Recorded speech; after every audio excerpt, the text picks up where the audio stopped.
buy your house. I'll make you an as-is cash. All right. Not sure who's in here. Okay.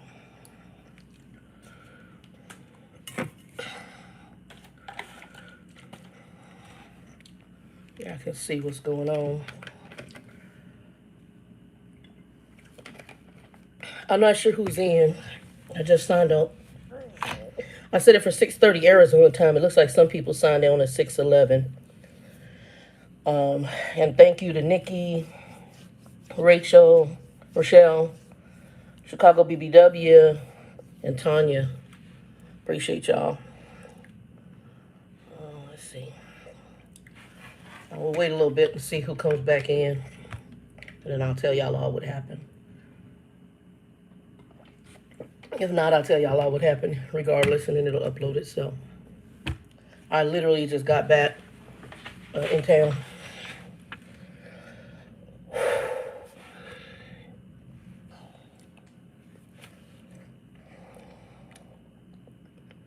I'll give it a few minutes.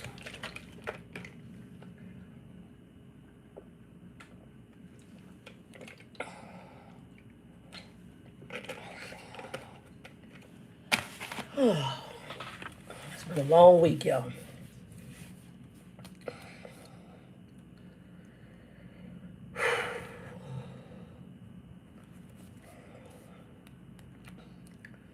I walked in the door about an hour ago. What was that? Okay, we're watching that. Skip that trial.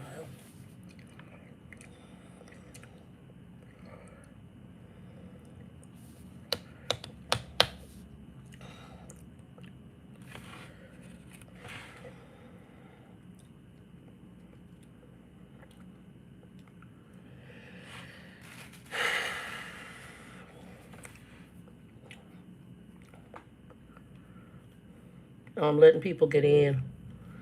Y'all let me know if you can hear me okay. Hey, Wendy, what's up?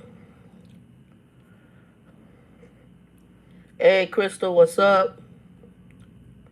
Thank you, y'all. I'll go through everything here in a minute and let y'all know what happened. Hey, Culinary, what's up? Vendisa, what's up, baby? Thank you, guys. I appreciate it. I've been off of here, and some people started contacting me, said, what's going on? Are you okay? So I decided to give a live and kind of go through everything. I just literally got back to Phoenix from Lubbock. Hey, D, what's up, baby? Thank you, babe.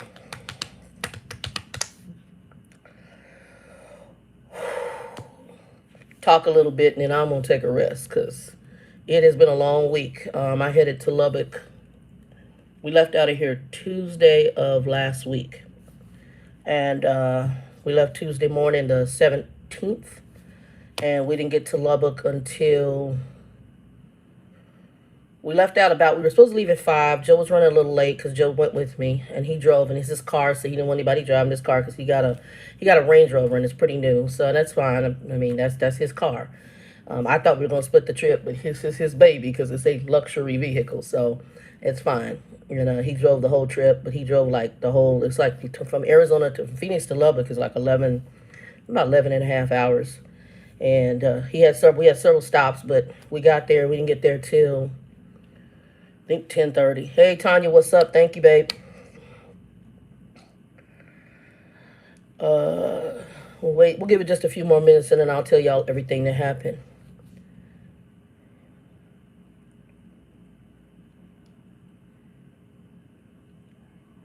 Okay. Girl, it's been a lot. Wendy, did you get moved?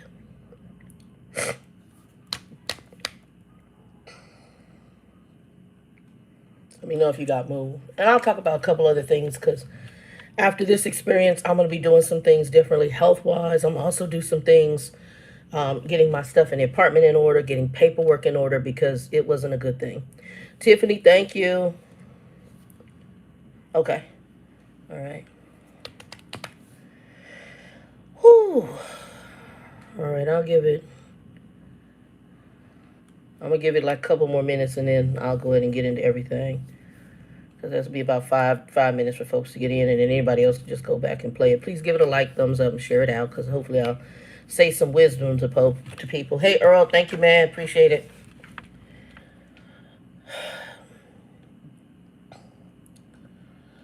All right, let's see here. So it's about 6:15. 6 minutes and 20 seconds. Okay, so I'm gonna get into what took place. Anybody else join in, y'all just tell me they have to go back. Um, hey man, what's up? So Monty Grumpy had an outpatient procedure a couple weeks back prior to the 5th, and I told y'all he was telling me that they were gonna move his catheter up, and he couldn't tell me what was going on. Monty's someone who doesn't communicate well, and hey, Trucking, what's up? And thank you very much. He doesn't communicate well, or he didn't communicate well. And one time when he got sick here, he just sat like a lump on a log. And I'm like, what is this? Well, my father was somebody who wanted women to do everything for him. We already talked about that. And when I talked to him after his procedure, he sounded fine. He just said it's going to hurt. And I said, well, you have an outpatient procedure, surgical, it's going to hurt. And I said, just follow what the doctor told you. He didn't tell me to do anything. My ninja, you 70 years old. You need to ask this man what you're supposed to do.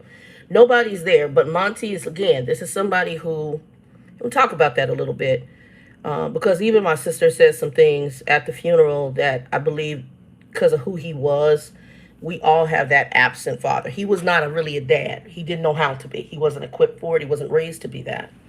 What he knew of a father was somebody who taught him how to work hard, and that was one of the most shining things at his funeral. But the father part he did not have. Only thing his dad knew how to teach him was to work hard, because he grew up on a farm. So he didn't really have an example, and unfortunately that distributes down. And we're not the only family like that. I mean, there's tons of families where you have males who are in a household who aren't dads. They don't know how to be. You got women or females in households who aren't moms. They just don't know how to be. It's not a skill set given to them. They may be too damaged. There might be a whole bunch of reasons for that. And I believe that me and all of the siblings, as blended as we are, we realize that. But anyway, so getting to the death, he told me he had, they had done the procedure. He said it was in pain or something. You call the doctor. I'm not there, so I can't call the doctor and hold your hand. That's something you're going to have to do. So I don't know that he did that. He didn't do that. The procedure was prior to the 5th, so it was maybe 2 weeks prior, if I remember correctly, a couple weeks prior. He got out, said he had pain, and told him to follow with the doctor. He's an adult. Monty still had his right mind. He just, I don't want to. He didn't communicate. He want everybody else to do stuff for him.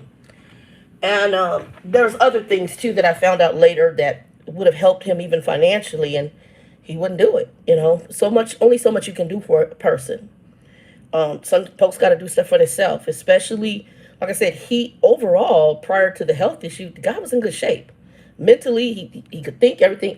He had this, I don't want to deal with it. So, he called and left a strange message on the Thursday prior to the 5th.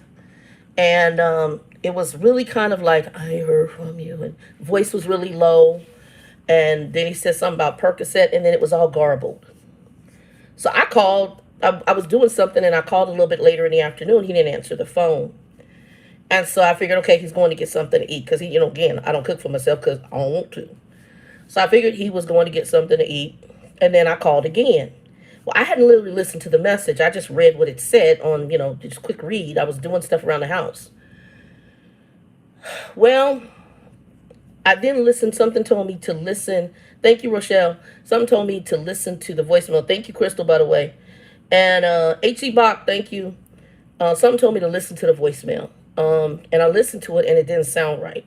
So I tried to call again, not answering his phone. So then called Christina, the sister, because we have two brothers, her brothers, so they're halves to me. And I said, look, Jonathan may have to go out there and check on him. He had an outpatient procedure. She like, what outpatient procedure? So he didn't even tell them. Again, this is Grumpy. So I told her what happened, that they did a minor outpatient procedure to move his catheter. So they're basically putting a port in, basically, so that now his bag, he could just, instead of going through his penis, it went through like a port that led into, I think, the bladder or whatever. Well, she called. I mean, the Jonathan called while me and her were on the phone. And I guess he talked to him for about 5 minutes, and he told him he got a call and got off the phone. So at this point, I talked to Christina for a little bit, hung up with her, and then I called him, and he wouldn't answer my call again. So I figured he was being a jerk, like he being grumpy. Or he might be pissed off because I didn't call him right back. At this point, I guess I didn't know Christina had called too, but he only talked to her for 30 seconds and told her I got a call, and got off the phone again. That would have told me something, but again, it's grumpy. So that was the Thursday before. Friday, Saturday, and then Sunday, I was like kind of ticked. I said, well, let me call him again. Still ain't answering his phone. And that was the first. So I called, and I was like, you know what? He gonna have to call me back. Because I was getting ticked off because he wasn't answering my calls, which is unusual. He normally answers my call. Well, Monday, I'm off Sunday. Monday, Tuesday, I worked. Wednesday, Thursday, I'm off. And on Thursday, I got a phone call from one of the ladies at his church who picks up his tithes and offering, and she takes food to him. And actually, this is Danielle's play sister. So y'all remember Danielle. And so Sister Parker called me, and she said, Shannon, I'm at your daddy's door, and he ain't answering the door. And I ain't seen him, and I've been calling, and all I'm getting is that machine, and his car is here, something's wrong. And I said, this is what I think it is. And I set up on it because I knew. I knew. He had been having some dreams about my grandmother. And y'all know I'm Christian, so I believe that God gives us warning before our time. And I kind of knew based on some of the dreams he was having. And I had a dream of my grandmother, which I've never dreamt of my grandmother, in a black dress with like a lacy fringe white on the edges of her dress. And she was standing almost at attention. And I ran up to her and hugged her and said, oh, I miss you so much. I miss you so much. And so she didn't speak in the dream, anything, but everything told me funeral, just by the way she was dressed. And I was like, well, maybe it's my time. I don't know. I don't know. My house is in order to my best of my knowledge. I'm praying it stays in order because I don't want to bust hell wide open. So that's where I'm at. So he didn't answer the door. So at this point, I called Christina. And I said, Christina, I need you to get Jonathan down to that apartment. Sister Parker's there. She hasn't seen him, and he's not answering his phone. I called Sunday. He's not answering. I need to get Jonathan down there. I'm getting ready to get off phone with you. You get Jonathan down there. I'm getting ready to do a welfare check to Lubbock PD. I got off the phone with her, and I called Lubbock PD. I talked to a very nice lady there, explained the whole situation. After she got all of my information, I called Sister Parker back, and she said the police are here. They were waiting on the landlord with the key. It took them some time, and then she said the police are telling me that if you have whoever the relative is coming, they need to come. So I don't know if they can smell the body outside the door. I don't know. So at this point, I called Christina, and she said Jonathan's on his way. He's about, I guess, estimated about 45 minutes out because Plainview is about an hour from Lubbock.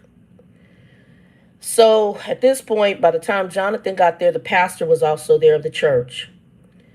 Sister Parker said she left. She couldn't see him bring his body out. They found him in his bed, deceased. And they brought the body out. They locked the apartment down because his emergency contact was one of his friends from the railroad, which I'm very happy it was him. Because y'all know folks do weird stuff in families, trying to get into stuff after folks is dead. Y'all won't even I can't even go into all that because it was some madness. I'm just going to tell you, there was some madness. And he didn't have no money. And my money was pretty much broke. He had his pension, but he go through it like water. So he didn't have no big money. $2,000-$3,000 ain't nothing in the grand schemes of things. Nothing was written down. We had no idea or have no idea who the beneficiary is on the little $2,000 life insurance policy that the railroad gives them. So, we have to wait on that paperwork to get sent. So basically, I put together a funeral on $75, y'all. Honestly, I did. And $25 for the brochure that I had created through Fiverr, and $50 to the pastor. What was available. The body wasn't even taken care of when we did the funeral Saturday. And Christina's finally going to take care of that, and she'll recoup that back through the veterans. So the veterans will do that, but you have to pay it up front. So we're just getting them cremated. Nothing written down, which is one of the reasons I had asked him not to put me on anything. Later to find out from relatives I'm just meeting for the first time, cousins that he was close to on the Smith side of the family in Oklahoma. Yeah, he told us you would take care of it if something happened to him, which pretty much is what I did. So I went down there, and Monty needed to be in a home. Grumpy needed to be in a home way, way, way before the procedure. And what I walked into that apartment, because I stayed with him in the apartment. He wasn't the neatest guy, but he wasn't what I walked into. It's still in my head. I can't. It was bad. He was in bad shape. I'm not going to say everything that I saw when I walked in there, but what I saw, he needed to be in a home, and he needed assistance, and he wasn't going to say that because he probably didn't want to go in a home. And so, it ended up where it ended up. Prayerfully, he went into sleep. He didn't suffer. But it was, it was bad. And I was going to go in and pack the apartment. The odor in the apartment was overwhelming. We couldn't even do that. I grabbed like just a few things that I needed in order for us to complete the death certificate, which mainly is social. Picked up the wallet. I had some bins. And thank God, it's funny how the Lord works. Because before I had left there, I had 2 bins that I had packed up, and I put them in the closet in the living room, which is directly behind the front door. And so I don't know if it's fluid from his body. I don't know if it was some other issues, but the floor when you walked in, it was just sticking. And so it was bad. And, I was going to bring his picture. He has a big poster of himself on the wall. I couldn't even go there. I couldn't even say that. And Joe, actually, my buddy Joe, because when I walked in, I was so amazed at what I had seen as far as where things had transpired health-wise for him based on what I saw. And I just sat there like, how am I going to deal with this? Because it was bad. And Joe said, Shannon, I need you to come outside and talk to me. And I was like, he says, look, he says, we're not packing anything in there. And you're not, and he says, and we're not staying. I said, you can go back to the hotel. He said, no, no, no. And y'all forgive me, but he said, F no, I'm not leaving you here. Because when I walked in, I was like, Monty doesn't live like this. And Joe had just entered the barely front door. And he's like, we're dumbfounded at what we saw. I mean, it was bad. It was bad. And it just told me he was at a point he couldn't take care of himself. And so, and Joe says, no. He said, F no. He says, where's your stuff that you left here? And it was directly behind the door. So we didn't really have to walk into all that gooey stuff, which I'm thinking is body fluids, but it could be body fluids on another level because we also noticed his incontinence and he also had pooping issues at the end. So there was stuff showing that too throughout the apartment. I did walk through to see, and but he was in bad shape prior to the procedure. He needed somebody to take care of him. Sister Parker says, even though he called me Thursday, he was still alive the prior Thursday, Friday, Saturday, because the last day she saw him was Saturday. She brought him food. And the last time she talked to him was Saturday, and he wouldn't let her in the house. So she didn't even know when I told her the condition of what I had seen. She didn't even know it was that way. And I said, because she was saying, can I have a little memento? She wasn't asking for money. She wasn't asking for anything, but it could have been a Bible. It could have been a notepad. She didn't want much. She just wanted something because she considered him like a best friend. This is Danielle's people, and a very nice lady. Sweet, sweet Christian lady. Truly exemplified Christianity because she will bring his meals. She'll pick up his tithe and offering for him. She would make stuff he wanted made. She truly showed him Christian love.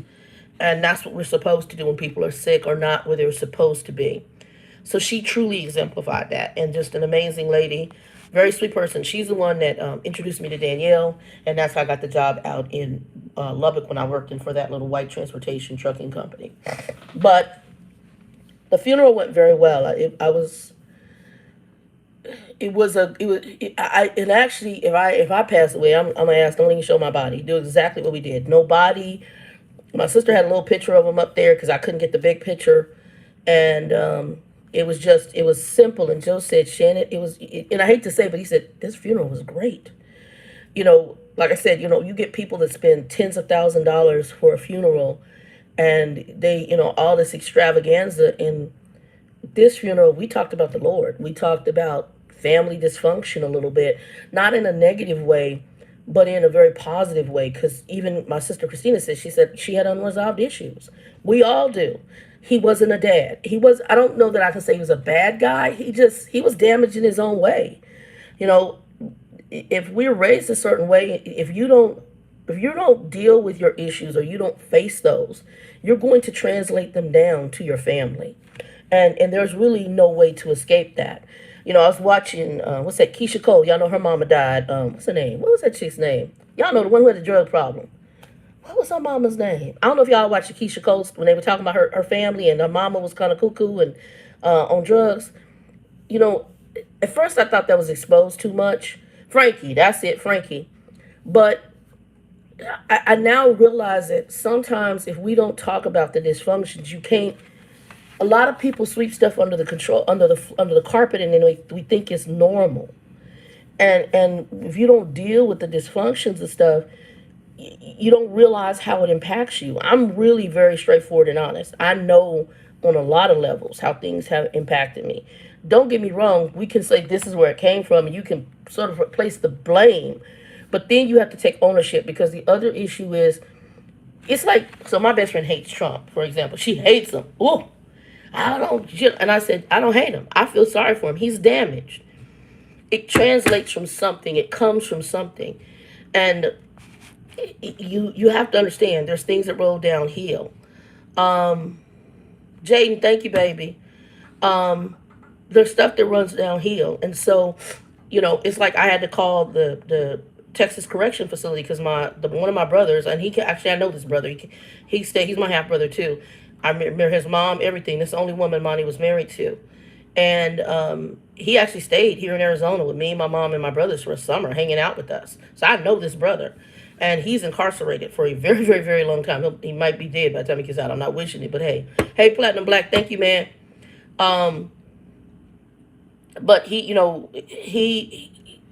incarcerated, and a lot of it, I think, when I had to give him the news, that was bad, because it's hard to hear a grown male on the phone just bawling like a baby and say, this is all I had. Then you got to go back in this prison and act like you not no punk. I mean, my heart went out, because I do know this brother. Like I said, I know we haven't seen each other since we were kids. I've talked to him when he was out, since he was a kid, when we were adults, but we haven't. And now I've got to write this brother, and Monty used to send him money, and I'm trying to maybe incorporate that, which I thought I would never ever send money to somebody in prison. But after I listened to him on the phone, and I realized, there's a biblical story that says, God says, when you did this for the least of me, these you did them for me. Did you come and see me when I was in prison? And basically, if you did it for them, you did it for me. So, Platinum Man, I'm so sorry. Yeah, it's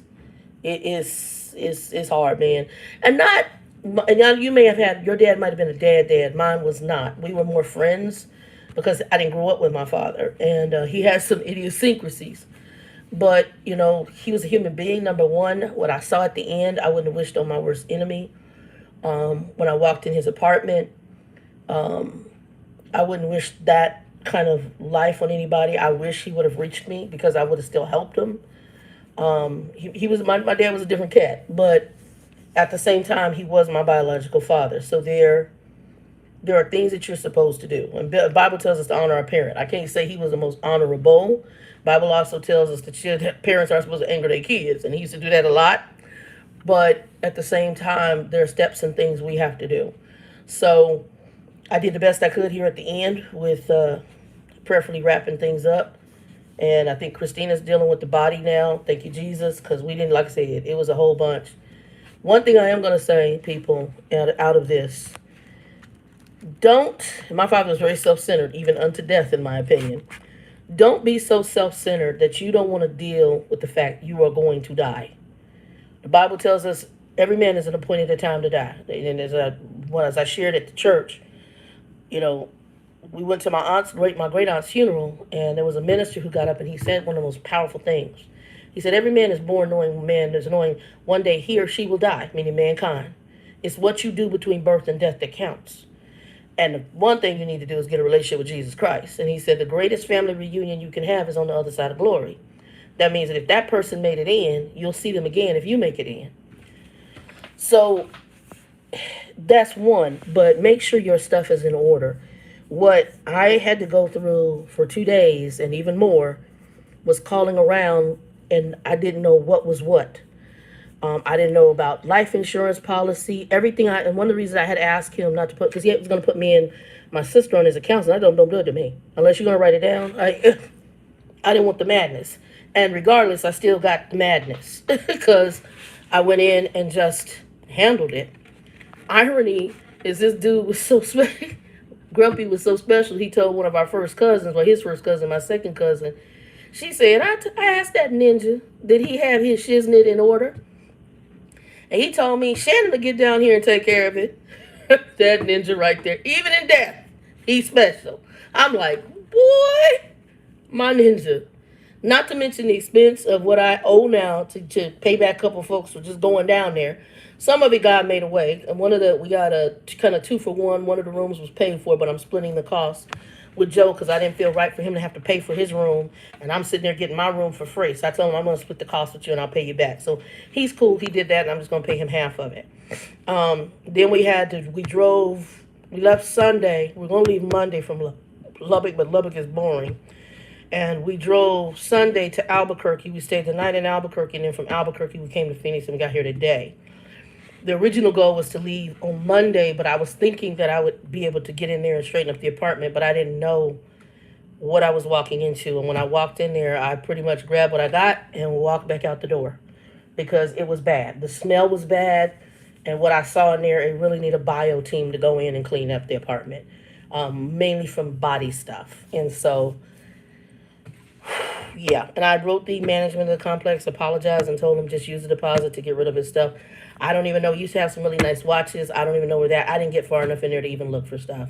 I was just like, grab what was an immediate wallet, key for the car, and get the brothers are gonna show. And then somebody tried to break in his car on top of that. So the car wasn't even, by the time it was over, that wasn't even worth trying to bring back for me to have a car. So I told them, y'all just sell it and we'll split the proceeds. Prayerfully they'll be honorable about that. I don't know if they will or won't. I'm not worried about it. Hope they will. If they can sell it, because I saw it, and it's got the door you can't even get out on the driver's door, because whoever tried to break it, it's just madness. Absolute madness. And then folks wanted stuff. Cousin, I want all the suits. I said, no, you don't want nothing in that apartment. You don't want nothing cloth in that apartment. With that smell, that odor, it's going to permeate anything. And, yeah, it was bad. But like I said, the funeral went well. The railroaders showed up, so I know some people on here are truckers. And the transportation crew was amazing. Hey, United, what's up? Thank you, babe. The transportation fellas, they were amazing. They said some amazing money. And I knew he was a hard worker. That I know, because our family just, on both sides of both of my parents, when they have their issues, that is one gifting that they do have. And that comes down to at least to me. I don't know about the others. But I was a workaholic like my mom at one point in my younger days. But Monty had a good work ethic. And they talked about the fact he was the one you wanted to work with on a crew. He always told his guys, if you see me jump, jump. If you see me run, run. I don't care what happens tonight. I don't care what gets done tonight. We all going home. So they talked about that. And one of the young men said he trained him. And now he's an engineer. Monty was not an engineer. He was a brakeman switchman. But trained him. And then one other issue I got right now is we have a brother who's autistic, and this was really part of my contention with Monty not putting me on stuff.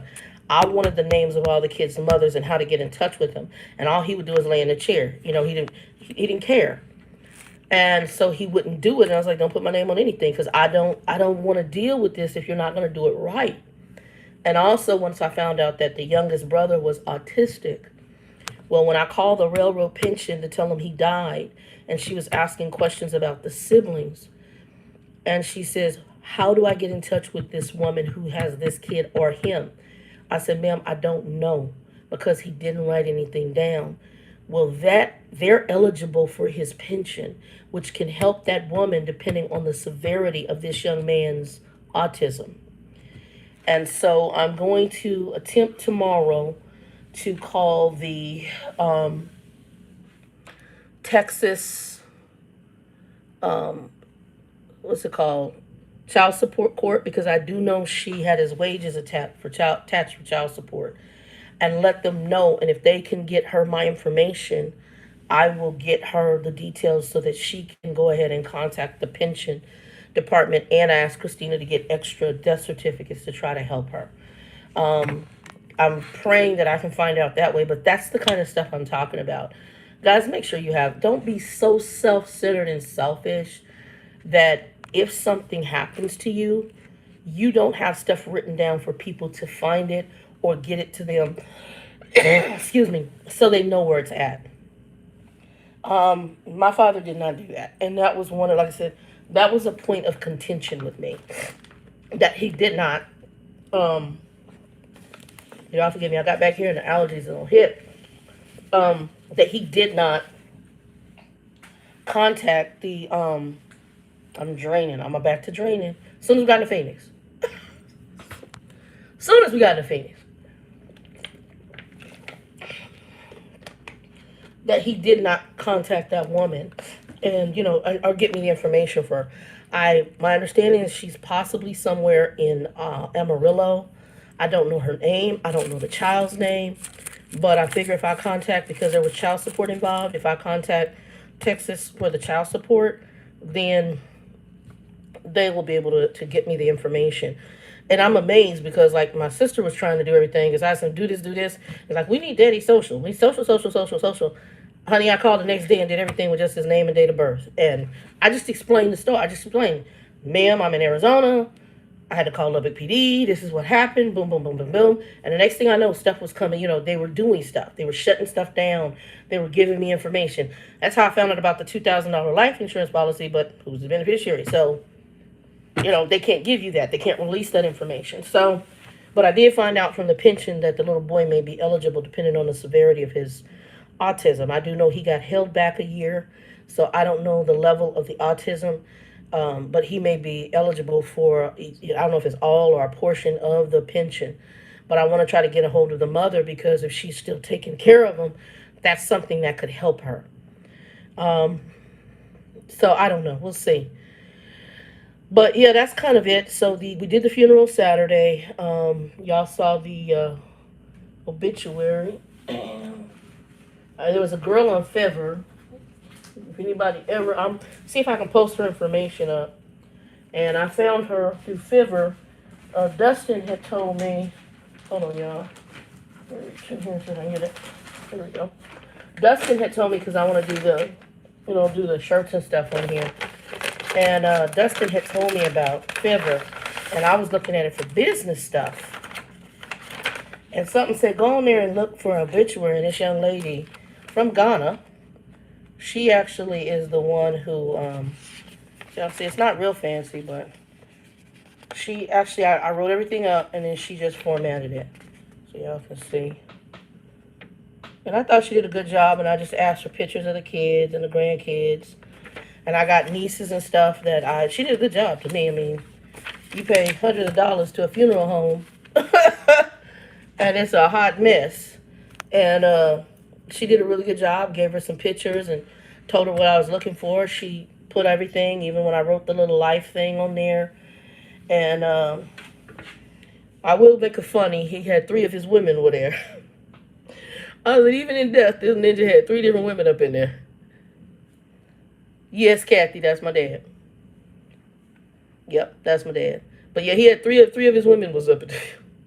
All of them, one was from a long time ago, because I guess she was trying to get a hold of one Barbara. The other one was Linda, and then his common-law wife, Nita, which I know Nita, and I had met Linda. I had never met Barbara, but I knew of Barbara. And I'm like, Lord have mercy. he even in death, the brother had 3 females up in there. I had to kind of giggle. And because when the pastor told me, he said, there's a Barbara call, and I'm like, Barbara? I don't know who the Barbara in Oklahoma. And thank you, Kathy. He's like, Barbara? Who's Barbara? And in Oklahoma, I'm like, Oklahoma. And I'm thinking, well, all the cousins have given my number out because I was getting calls from people I didn't know. And they knew of me. I didn't know of them. And my phone started blowing up. Everybody and their mama was calling.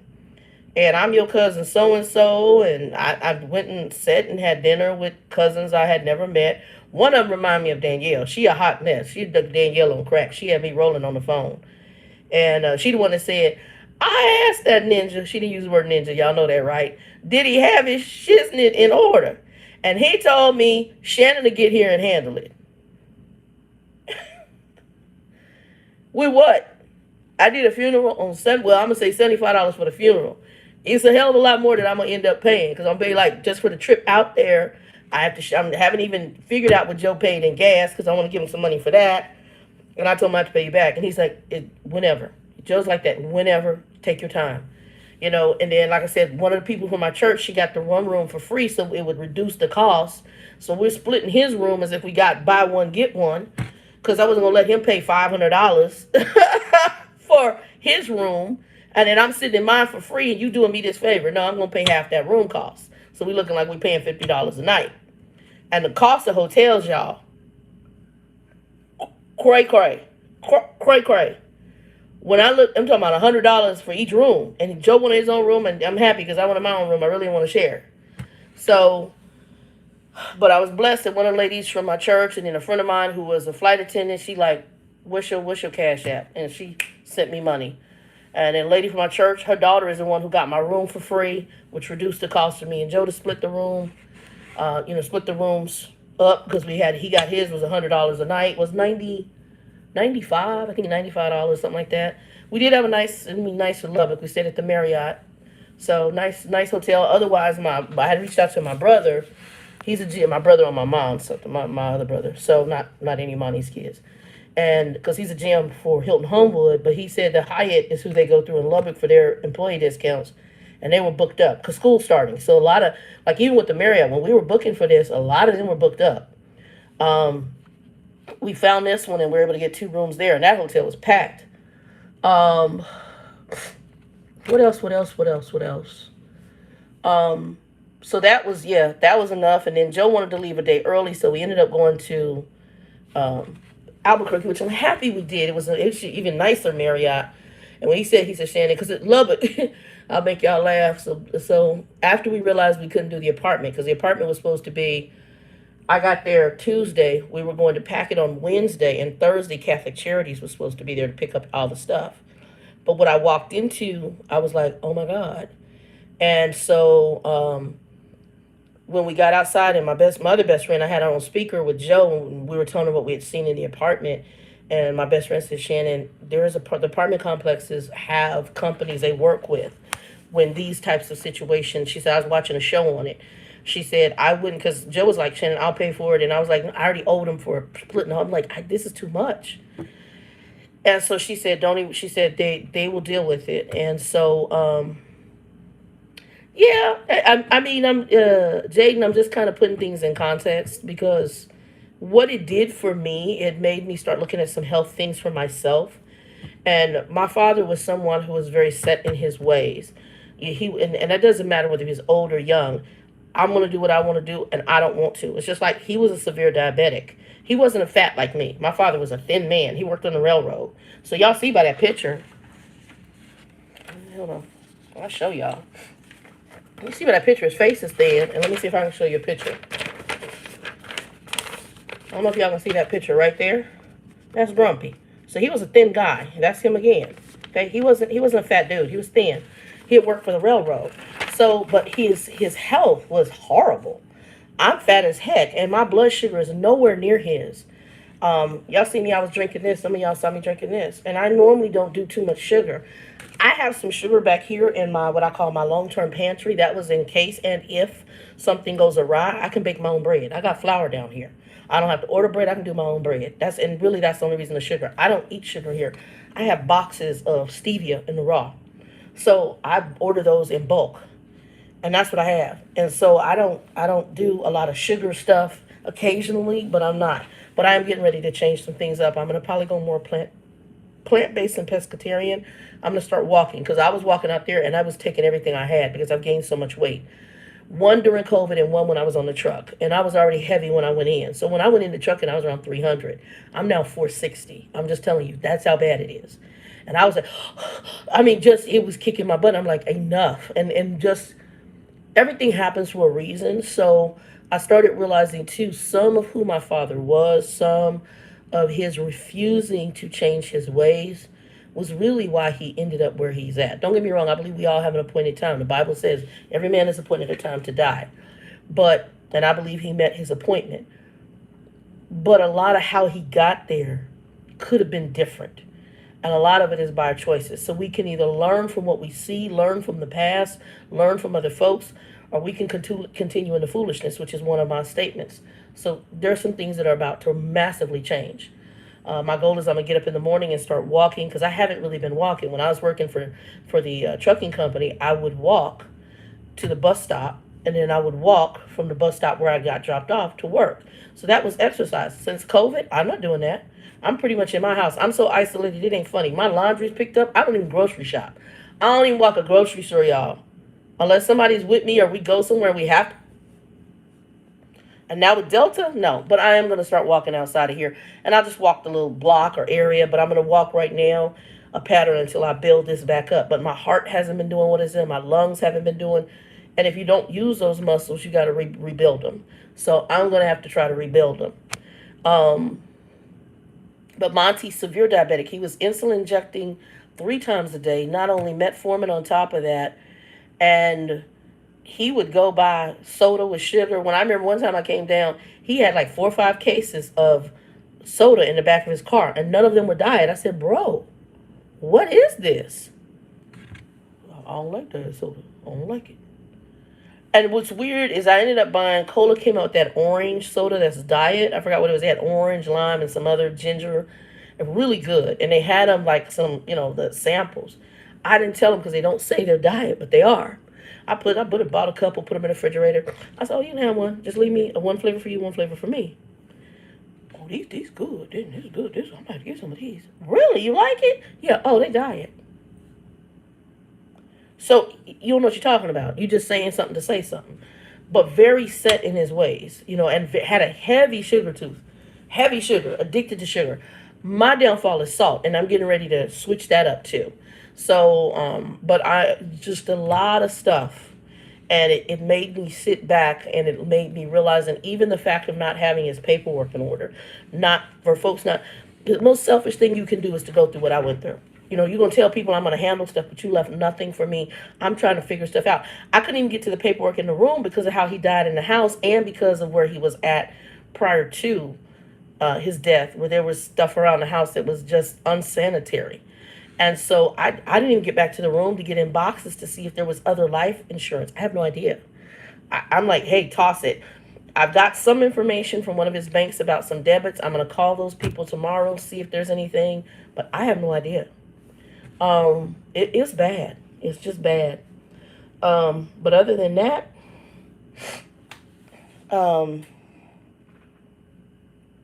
yeah.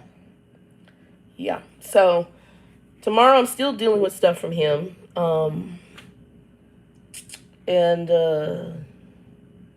What it did do though, when these things happen, I have nieces I didn't know I had in Dallas. And one of them, she just wrapped her head around me. And to them, he was his grandpa, because I didn't know, this is my brother who's in prison, it's his children. I didn't know he had like a grandparent relationship with them. And one of them said, if you can find the bear that he had that sung, I want the bear. They weren't asking for any money. The other one asked, they called him Chief. Chief used to have a monkey that played the cymbals and sung. If he still has that, I'd like that. Very humble things. We didn't use a funeral home, so that's where the problem is, Tanya, because we don't even know who the beneficiary is, okay, of the 2000. So that was the other thing, because they can't tell you. So they just mail out. When I contacted them, the railroad told me it was through MetLife. They'll mail it out to whoever the beneficiary is. The beneficiary will get a packet. So we're still waiting to see who that is, and it may not be anybody, any of us. It could be the ex common law wife. It could be my brother who's in prison, and if he's got it, he's in prison till 2070. So, and he doesn't get he's not eligible for parole until 2040. So I don't even know if my brother's gonna be alive by the time he gets out to handle that. So, it'll just sit. We'll see. We'll just see. What I did, you can call the insurance commission and they can tell you if he had Insurance commission? Kathy, clarify. I have the social now because I was able to grab the wallet. So we can call the insurance. I can call the insurance commission. Is it for Texas or is there one? I'm not sure about that. Is that for every state? I need some clarity. Give me some clarity when you have a chance. Yeah, that's good to know. Commission board. Okay. Well, I did find out from his bank that he had some Liberty Mutual withdrawals coming out. But I might be his car insurance, and he had an accidental death and dismemberment. There was three things on there that were coming out from Liberty. When I called with name and date of birth, they weren't able to find it, but they told me to call back once I had social. The railroad, because they are a national account, and they pay to have them have that little $2,000 policy. When I called MetLife, MetLife was able to find his $2,000 life insurance, but they're not able to release to you who the beneficiary is. All they'll tell you is, "We'll thank you for letting us know. We'll mail the beneficiary their packet." That's all they're going to tell you. So whoever the beneficiary will get the packet, and then they file. Needless to say, Christina was able to take care of it. I guess she decided to do it because she did get the accounts in Lubbock, which hopefully will be his last pension check. It's not much in there, probably about three, maybe. If he even has 4,000, I'll be shocked because I think his pension was around 3,200. It's not a lot of money. Because I can make 3,200 with overtime in a couple of 2 weeks, and that'd be gone. So it wasn't a lot, but she's taking care of it. And then I told her how to recoup it because I called the VA, and since he was a veteran, he is eligible for. I can still send out for his flag, and they will reimburse you for, I guess, their expenses. It doesn't matter who pays for it. So I told her to make sure she gets a receipt, and I sent her the packet, and I also had the packet in case. And so in the packet, it gives you how to get reimbursed. The other sad part is because my father did not communicate, because he was a veteran, his friends and this cousin that I talked to, who also is a veteran, female, she told him to contact the VA to help with his medicines, which was costing a whole bunch of money. Um, it just was insanity. Hey, brown sugar, thank you, baby. It was insanity. And he could have got his meds for free. But also, a friend of mine works at VA. She said, Shannon, we pay people to take care of vets. So they would have paid a family member $2,800, something up to. I don't know if that's exact amount, but up to $2,800 a month to take care of a veteran. So you could take care of a family member, and depending on, I don't know exactly how you qualify for it, but they'll pay you to take care of him. And my brother was in Plainview. Could have paid him to come in there and just take care of him. And again, Monty don't want to talk. I'm just gonna sit there like a lump on a log and sleep in my chair. You can only do so much. It's kind of like that saying, you can only help people so far if people don't want to help themselves. And so, he was where he was at. Again, I don't think my father was a bad person. I just think he wasn't trained to be a man in the area of father. His father told him he didn't want kids. So his biological father said, I didn't want kids. And he had Monty. And Monty was extremely spoiled. He was treated as an only son. Now, he did have foster brothers, and I guess the foster brothers were actually, later on, come to find out, they're cousins. And it was somebody in the family that couldn't take care of him. So Monty's dad and stepmom adopted these boys, or fostered these boys, so that they wouldn't be in the system. So I met one of them.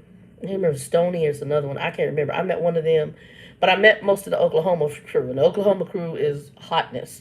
I knew one of the Oklahoma crew. I already known him because I saw him when I was growing up. So I knew John, but I met John's two sisters, and I think there's more sisters. V. Griffith, what's up? Thank you, baby. But yeah, I met them. So one thing that it did do, it helped.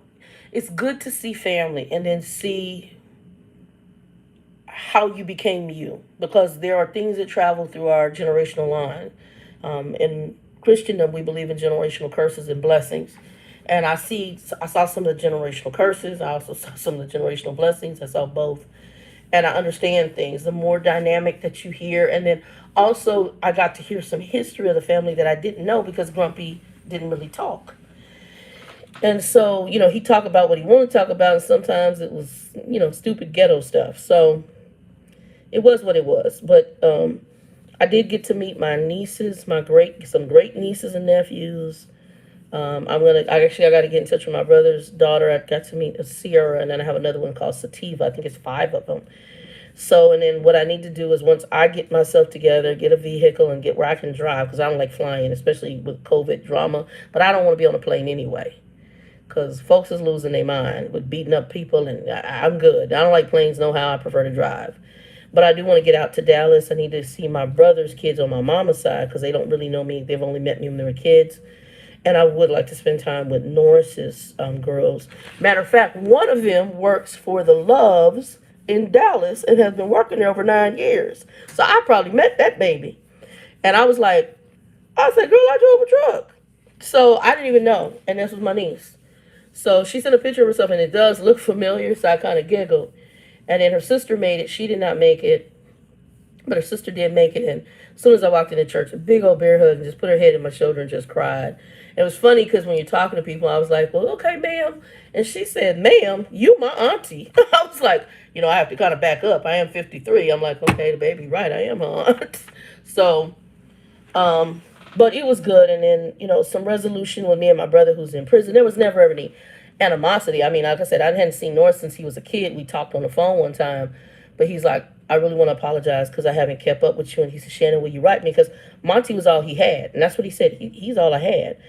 Norris's mom, he spent his time in and out of prison, but his mama, and I liked his mom, Pam, she was riding the bus, got off the bus and got hit by a truck. And so she's killed. So both his parents died where he couldn't say goodbye. He didn't get his goodbye, and that's sad. He did not get his goodbye. So Christina at least got to say, her and her brothers got to say goodbye to their mama, but they didn't get to say goodbye to Monty. But at least they had one parent. But when you have, your mama died tragically and you can't say goodbye, and your daddy dies dead in bed, you can't say goodbye. That's hard. That's really hard. And at least Christina and Jonathan got to say something to Monty at the end, even as he's just checking on him, and he got off the phone with him. And like I said, he was having dreams, so I think he knew his time was coming, because the last dream he told me about, my grandmother was in it, and there was a woman, he said, she told him you need to help her. And the woman was in a moo-moo, and he said she was laying across the edge of her bed. This woman, nothing sexual, because I asked him, is this a sexual dream? Because he's weird, So I was like, he said, no. He said the woman was drumming her fingers. Just drumming, how people. And I said, oh, and it bothered me. And I told him, I said, that has to do with time. It's kind of like we need to wrap things up. We need to wrap things up. And that's really what it was. I believe it was a wrapping up for him. So that's kind of what happened. But I would challenge y'all, please make sure, have some kind of like $2,000 ain't nothing. A friend of mine said, what you trying to bury, a dog? And I was trying to be mean, but I was like, when I sat back in the chair, I was like, are you for real? And I mean, Christina found out we could do a cremation for, I think, $1,300 in Lubbock. Y'all, for this company called Agape. And it would have been $1,300 for it. There was a black funeral place. I think that was $15. And she said, which one should I do? And I told her, I said, do the cheapest one possible, because I'm already taking care of the funeral part. And I had worked directly with the church. And we just had a program. Pastor said some words. We had a couple of songs. Me and Christina made comments, and one of the guys from his church. I got to do closing comments. The pastor prayed out, and it was done. And Joe said to me, he says, oh my gosh, Shannon. He says, I hate to say this. He said, but not having a body was actually a good thing. He said, and the funeral was really a good funeral. And I know that sounds weird to some people, but as Christians, we don't believe that death is it for us. We believe that body says absent from the body, present with the Lord. That's what the Bible tells us. And then we're waiting to hear some words, which is, well done, good and faithful servant, enter in. What we don't want to hear is, depart from me, for I never knew you. We don't want to hear that, because that means you're going to hell. So with that belief system, and that's truly what I believe, I don't believe this is it. I think this is just a stepping stone for us. And that's why, when the church had told them, guys, we need to be aware of spiritual things. You can't sit here and folks want to live in this fantasy world and don't realize this is not the end. Physically, this is a mortal body, but spiritually and soul-wise, we're immortal. It just depends on where you're going to spend your immortality at. And I ain't planning, hopefully, prayerfully to the Lord to spend mine in hell. So, it's really a reevaluation of that, and just make sure your house is in order. Not only spiritually, but even what you leave behind for people to do. What I had to go through just to figure out and steal the stuff, I'm not even done yet. I still got to call Social Security, shut that down. I got to shut down postal stuff. I had mail going there, so I need to get that rerouted back to me. I'm gonna deal with that tomorrow. Um, there's a litany of things that I have to still do. I'm going to see if I can get a hold of this baby's mama and the child support system. And thank you to Miss Kathy. I'm going to reach out to, I think she said insurance commission.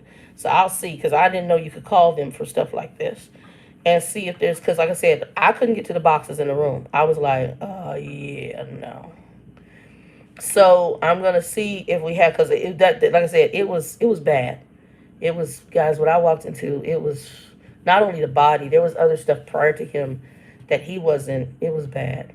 It was just, it was bad. Monty needed to be in a home. He needed to be in a home.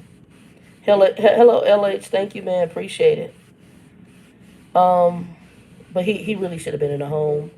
And, yeah, God bless him. God bless him. And my prayer is that he got it right, and that when my time comes, we'll see, we'll have a good old family reunion on the other side of glory. Um, but what he did do for me is make me realize about reevaluating some of my health choices and taking a different look at things, and also making sure that I'm going to get my house in order. But in addition, make sure that my paperwork's in order. So when I get ready, I'm off the rest of this week up until Friday. Friday I go back. They gave me 5 days off at my new company, which was amazing. So I'm using that in conjunction with my regular days off. So it gave me almost 2 weeks. And it really helped, because like I said, I'm still wrapping my mind around what I walked into that apartment, because I was just, it was sad. And Joe kept saying to me, Shannon, I'm so sorry. Because you don't expect to walk into that. And what I walked into in his apartment was bad. It was really bad. And prior to them finding the body. So even if that gooey stuff on the floor was, liquid from his body, I don't know. Prior to finding the body, what I saw was bad. It was bad. Um, yeah,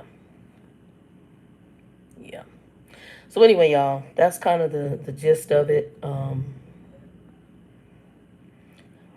Just make sure y'all have y'all stuff in order, spiritually, written, um, insurance. Let the people know who's what and who's who, so they know. Like Christina didn't know half the stuff I was telling her. You're on the accounts in Lubbock, and she didn't really know. I'm like, you need to be calling to get those accounts shut down, because we've had people go into our father's house, and yeah. So you need, yeah. And Kathy, thank you, because it is very important. The Lewis, like I was telling the pastor, the Lewis side, my mother's side, we don't do this. We have wills, and my best friend is my beneficiary, but I'm getting ready to add backup beneficiaries, because me and my best friend are both 53. So we're at an age where either one of us could go. And if she went at the same time I did, who's going to handle me?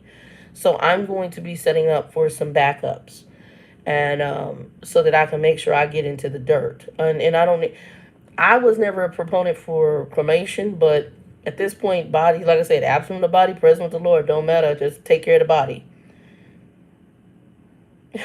I feel old now. I do feel old, Kathy, let me tell you. Um, but, get your stuff in order. Don't, what I was left with, just to look at it, and even if Christina was left with it, I mean, in a sense, we kind of worked together, but I did a lot of calling. And just really trying to figure out what's what. Where's the life insurance policy? Is there another life insurance? I don't know, because nothing was written down. Sad part was, I sent him a packet. Back when he told me he was going to put me as a beneficiary, I sent him a packet. All it was fill in the blanks. He wouldn't do that. He wouldn't even do that. Just lay in the chair asleep. And, the sad part is, people, we're going to die. You are going to die. Unless the rapture happens and you Christian, you're going to go through a death on this planet. Make sure your stuff is in order so that people can just handle your affairs. I get it if you were a poor person and maybe you couldn't afford life insurance, but Monty had like $140,000. It made no sense what I'm going through. It makes no sense if Christina or anybody in our family, it just made no sense. And I told him, I said, I'm explaining something to you, and you take it however you want to take it. I'm very forthright. I'm not holding a sign on the street corner to put you in the dirt and you had 140,000 and you make 3,200, $3,500 in pension a month. I'm not doing that. I'm not doing a GoFundMe to put you in the dirt. I'm not. I will leave you on the state. And unfortunately, Christina says she's taking care of it, but well, she did get the accounts in Lubbock, so and she's going to recoup it back eventually because she'll just go through the VA. But I didn't have the money to pull out my behind. Just to get there was money coming out my behind, and I was blessed that some people that are close to me from my former church, her daughter puts the points down for the hotel room for free. Joe steps up and, just because he had a windfall, unfortunately, with one of his family members passing, he's like, just pay me back later. I'll help you. And drove the whole way. Took care of the hotel as far as his part, but then I told him, well, I'm going to split the cost with him. And even us coming back, and he wanted to leave early, and I was like, yes, I'm ready to go. Because you can only see so much love because a big old circle. Because it was funny. He's like, well, you know what? We're going to relax until the funeral and just try to take your mind off of what you just saw. Because he walked in only so far. He didn't even see all of what I saw. And he walked in so far, and he's like, yeah, you're not staying here. And we're not doing this. Because it was overwhelming. And, nothing's written down. Nothing's in order. Nobody knows who's what. It's insanity. Absolutely insanity. And so just make sure, because it doesn't make sense. And that's what I'm going to do. When I'm getting ready to get this apartment in order, get paperwork in order. And when I get done, I'll have something mailed up to my best friend. Also, who to contact. There are people that I luckily enough have a cousin here in Arizona. She ain't everybody's business. So I already knew. Just let her know, because I told Christina, if anything ever happened to him and I'm not here, let this particular cousin know. If she's still living, and you ain't got to worry, everybody in the family will know. And that's exactly what we did. And before you knew it, all the Oklahoma and Texas family knew. I didn't even have contact information for that. I think my friend Laura must be watching too. But yeah, you just gotta make sure that your stuff is in order, and you need to let people know so they know. Like when my mother's father died, and he was shot and killed at his place of business, and I mentioned that in a prior video. But he had his will was written out. He had our names on stuff. So we knew what bank he banked at. And I walked into the bank. I signed off on some accounts. I put the key in the box. We could look at what was in the box. It was in order. Matter of fact, when he died, he had paid for his casket and his hole. All my mom or sister and her brother had to do was to go put a headstone on it. It made no sense that Monty went through money and all it was doing was sitting in a closet in suits and shoes and some watches. It made no sense. And most of that, I didn't even get in there to find where the watches were. I don't even know where they're at. I just walked in and I was like, because it was so bad that I was like, I can't even stay past this. I grabbed what was essential and walked out the apartment. So he had stuff, he had railroad, and it's not that it's worth a lot of money, but he had some railroad plates that might have been collector's items. He had an antique buffet in there. I canceled Catholic Charities. I felt it was a biohazard for them to go into that apartment. It was bad. It was bad. So, it's sad because all that could have been handled way differently. Way differently. But at the same time, he could, like I said, we all have an appointed time. He could have died in a much better way and his body not been sitting, because I think his body was in that apartment from Sunday through Thursday. I think he'd been dead. I think he died on the 1st. He either died Saturday at the end of the end of July, or he died on Sunday. Thank you, stop. Yeah, he died one of those 2 days. And it's sad because that, the sad part was he died alone. Granted, I'm not a nursing home fan either, but we could have had him in assisted living. And like I said, there are things that if he would have known to talk, we could have found out just even from the VA. If you guys are veterans, I'm going to tell you there are a lot of benefits available to you. Even if you don't pay for them, they're there to help you, and you deserve them for serving this country. And I found out, like I said, that a family, I could have been there, or one of the brothers could have stayed and could have taken care of him, and the veterans would have paid us to do it. So it wouldn't have been such a huge burden to try to go take care of somebody because he was a veteran. His prescriptions, he could have got them for free. but he didn't know how to open his mouth and just say, I need help. So if you need help, y'all, the Bible has a saying, you have not because you ask not. And when you do ask, you ask amiss. So you need to ask, be straight up with your stuff. So yeah, it's just make sure y'all get everything written down. And like I said, everything happens for a reason. So it's made me think and things that I need to put in perspective. It's also made me think of things I got to change health wise, because I really believe a lot of where he was at had more to do with his refusal to change a lot of his dietary habits.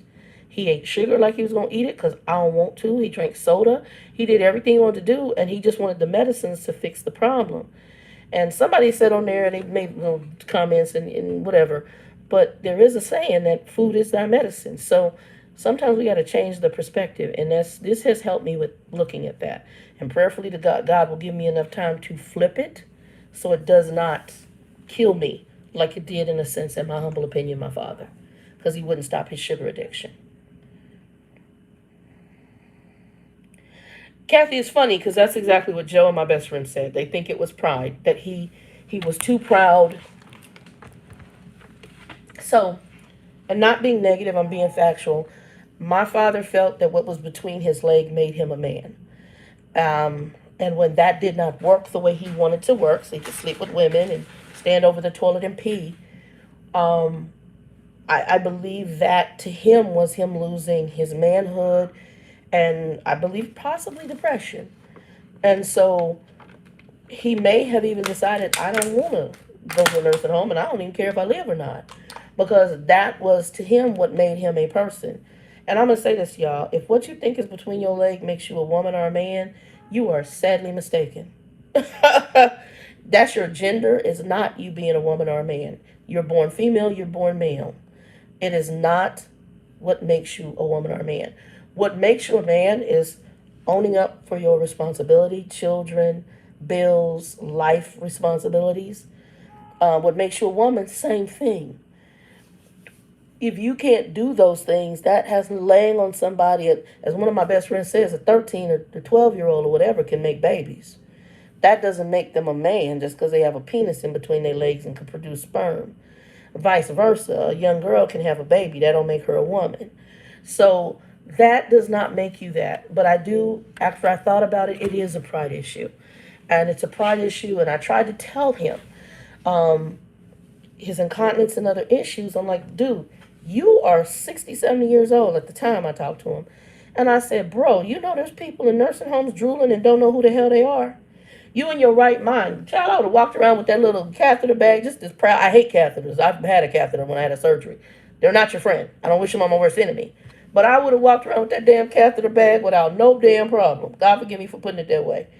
Because I'm in my right mind. And I can talk and I can speak and I can eat and have still enjoy life and maybe impact somebody else's life. We need to look through different glasses. And, it's hard, but you see people like I watched this couple, Tara and somebody, and they were like, one's a Paralympic and it's a black girl and her boyfriend's a white dude and he don't have legs. He's almost, and he's running in a Paralympics or whatever. I think Tara and Hunter on YouTube. Y'all check them out. It's a cute little couple. And, you think this boy has no legs, but you look at the joy, and he hasn't let that stop him from living freaking life. You got people who are blind, Stevie Wonder, Ray Charles. They may have their issues and their idiosyncrasies, but they still live life.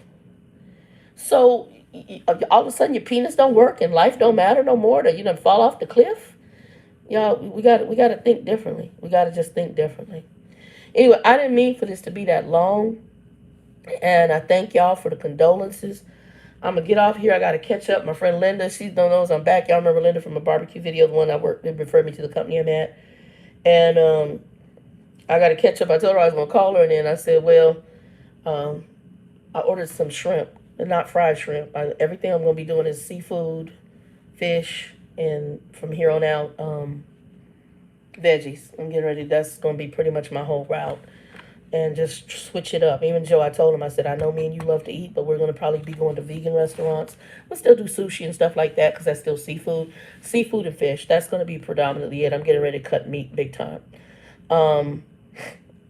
Thank you, Kathy. But yeah, I'm gonna get off of here, and y'all be blessed, be safe. Thank you guys for coming in, and for those who watch it later, give us a like, thumbs up, share it, and prayerfully, even though it's a bad experience, I hope that some of what I've learned and the wisdom of what I just had to deal with, I hope it blesses you to make some other choices, not only just physically, but spiritually, y'all, spiritually. And I did mention this when my father passed when I did my remarks. We've had a lot of death from March of 2020 to current. None of us know when our what we call our scheduled appointment is going to be. Make sure that your spiritual house is in order, but also make sure your earthly house is in order so that your family, friend, whoever's going to handle what's left after you're gone, it's not so self-centered that they're, pulling through the weeds to try to find out where stuff is and how to handle stuff. Make sure you do it to help, to be a blessing to them and not make that process hard, because it's already a hard and expensive process. So y'all, Mad 14K, thank you, baby. And I'll be having the prayers back up. I haven't done the prayers because I just literally everything happened on the 5th, and it's just been just trying to wrap my mind, trying to make phone calls, and trying to find out stuff. Like I said, I'm not even done yet. I'm gonna call tomorrow. I'm gonna try to reach out to Texas child support and see if I can find a way to get a hold of baby mama, and see if I can get her the information that's needed, because nobody in the family has information, and he wouldn't write anything down. So, whoo, it's been that, y'all. It's been that. But y'all be blessed. Thank you. 2 and 2.